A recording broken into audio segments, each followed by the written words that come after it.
is known as the parable of the wicked servant. And in that parable, we look at this issue of forgiveness. And one of the key points about forgiving others we'll look at this morning. First, I want to share a story with you. Now, as I have been doing since we have moved into this building, for years and years and years and years, I've run the church office, so to speak, out of my home office. Well, I've been trying to do more of that here at the actual physical church office. So about a month ago, I had spent most of the day here working on some things, and I was getting ready to go home late in the afternoon. Now, as most of you know, our family just lives straight up 306 and down on Bell Road. So it's just like a 10-minute drive straight up the road here. But I don't always like driving that way. If you've ever been up and down 306, and of course we can just see it right in front of our building here, there's a lot of traffic, there's a lot of businesses, and it can be kind of crowded and not a very settling sort of thing. So what I'll often do is just up by the grocery store here, you can turn right onto Bainbridge Road. And you go out, and then there's Snyder Road, which is a north-south road. But that's more out in the country. So this particular day, I said, I'm kind of spent from all the work that I did here today. I just want to decompress when I go. And it's a nice drive. You go by Kenston High School. You go by the new library building for Bainbridge. That's a lot of fields. There's some houses. And of course, when it gets closer to Bell, the houses kind of build back up. Well, on this particular day when I did that drive, right about the time I got to Kenston, which is kind of just right on up, it's even before you've driven most of Snyder Road, somebody was behind me. And they were following me right on my bumper. And it was the sort of thing where, you see someone on your bumper and you're like, am I going the speed limit? Or am I driving too slow? When you're old like me, you forget and you can slow down sometimes. So I was just noticing, it's like, no, I'm driving the speed limit.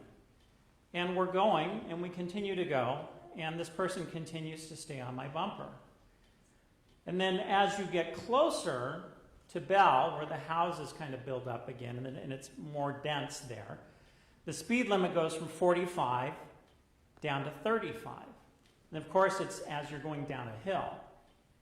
So as we started going down the hill, I slowed down. And almost immediately, the car behind me passed me. Just like zoomed right around me. It was a double yellow line. It was not a passing zone. Zoomed around me, sped all the way to Bell, and then turned the corner and disappeared. So I basically drove the way I was supposed to do. I didn't do anything wrong, but I got angry.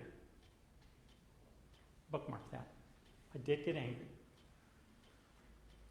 In our parable today, a big part of it talks about forgiveness.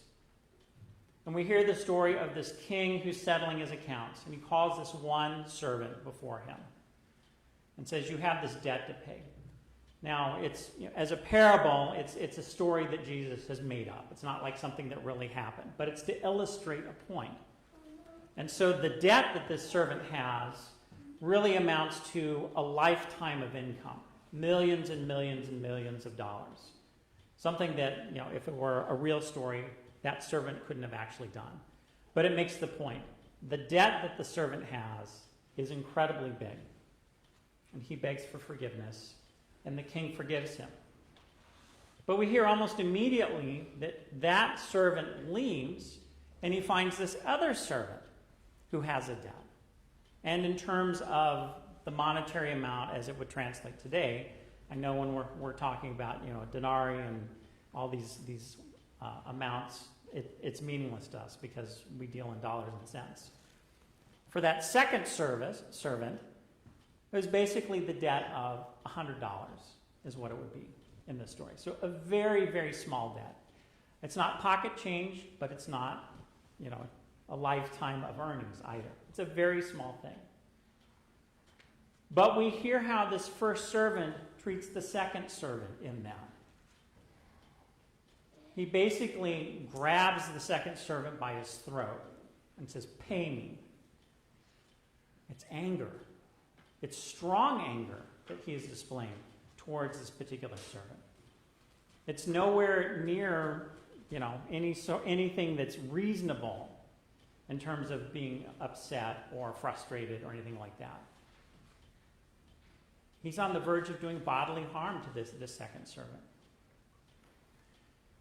Well, in looking at how the church talks about this particular parable, St. John Chrysostom actually points out the issue. He says one of the issues about forgiveness, which is the main theme of this, and what is the obstacle in forgiveness to others, is anger.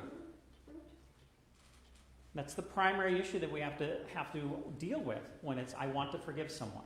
Well, how angry am I at them? And why am I angry? And what do I do about the anger? Those are kind of questions we can ask. The difficulty that we have is that this conversation, which is a church conversation, is very different from a world conversation and what the expectations are out there when we walk out the doors here. We very easily say, well, if I get angry, I'm going to just kind of grab onto that and go.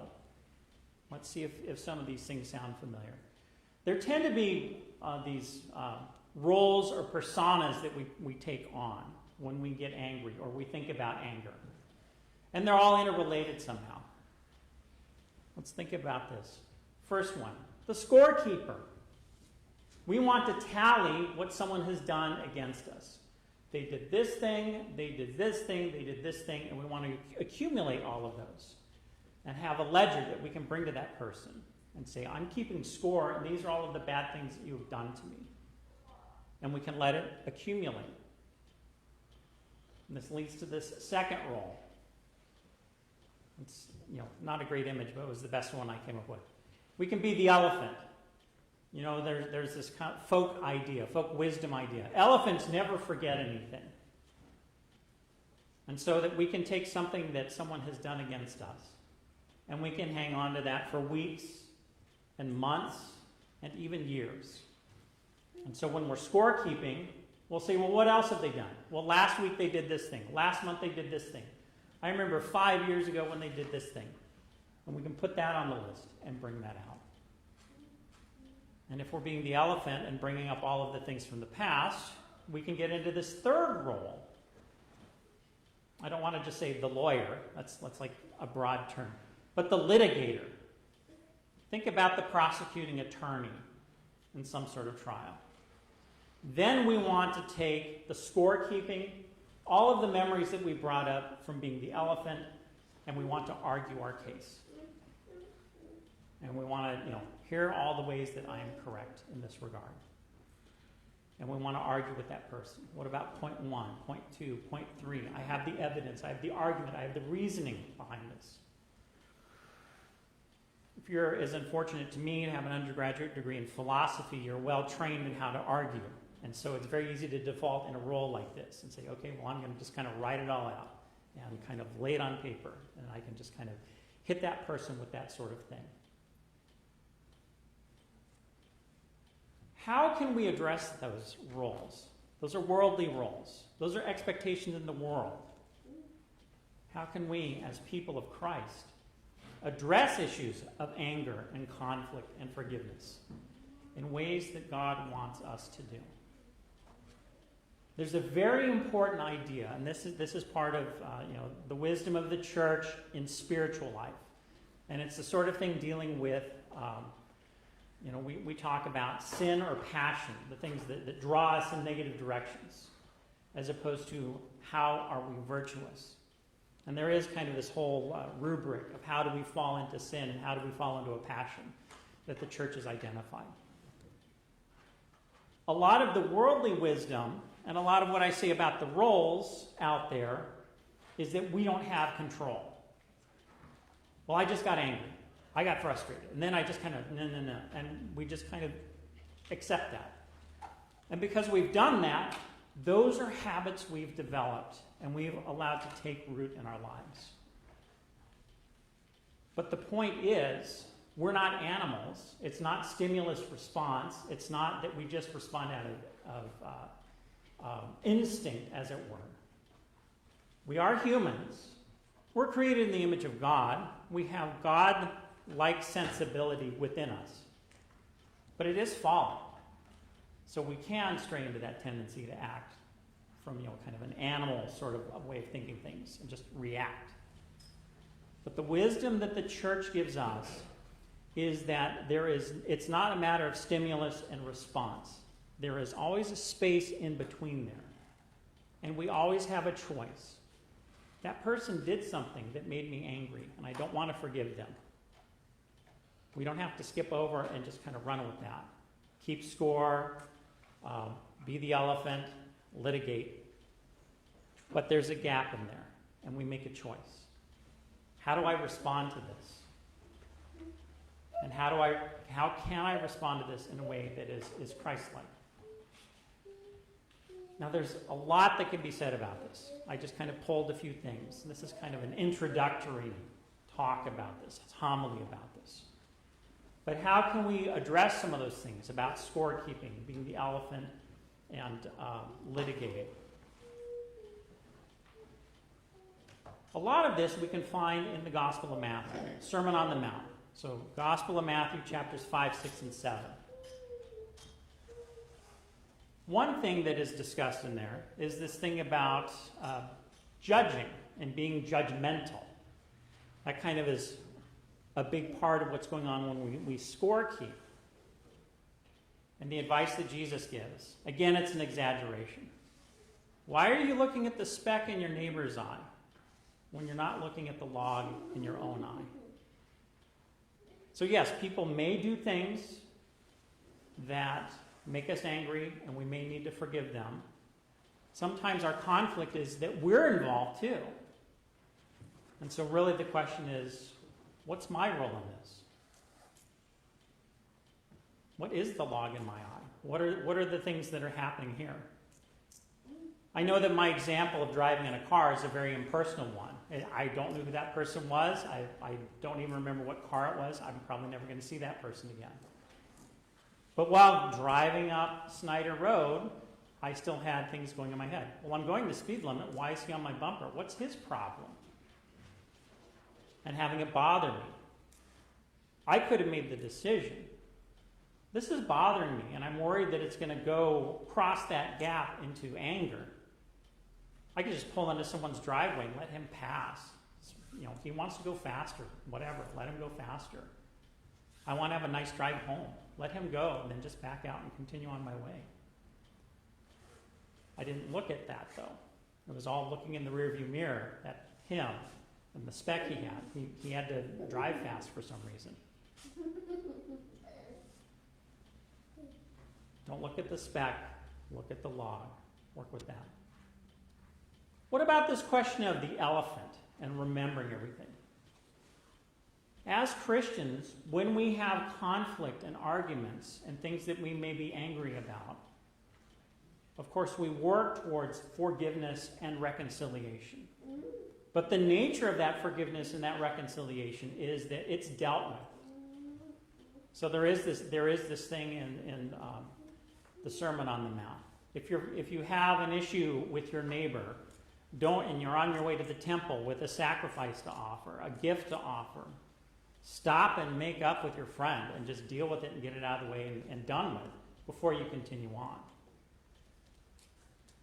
I know that our emotions are things that we can kind of deal with whatever the issue is, and we may have residual anger about things.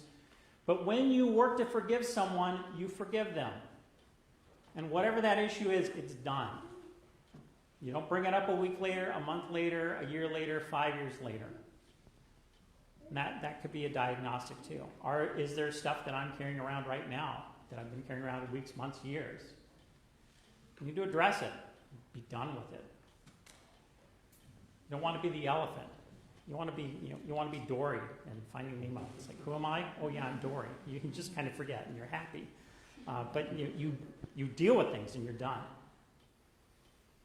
Final thing. This is a big one. And this is probably the heart of what we are called to do as Christians.